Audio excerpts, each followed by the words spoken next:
соң пополнить счет. Салам алейкум достор. Менің бүгінгі видеом пахта қойчу адамдарға арналат. Пахта қойчу деген мен түсіндіріп кетейін. Чоң жерде істеген, ақчасы бар адамдарға мындай қылып жауышып пахта қойғанды, жауышқанды оштықтар пахта қойды дейді. Мақтап қойса пахта қойды дейді. Ошо пахта қойчулар пахтаны қаяқтан алат десем, нерден алат турбайбы пахтаны?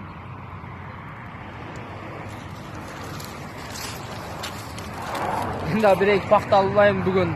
Чоң жерде істеген бір брат келет, ошо пахта қойды керек.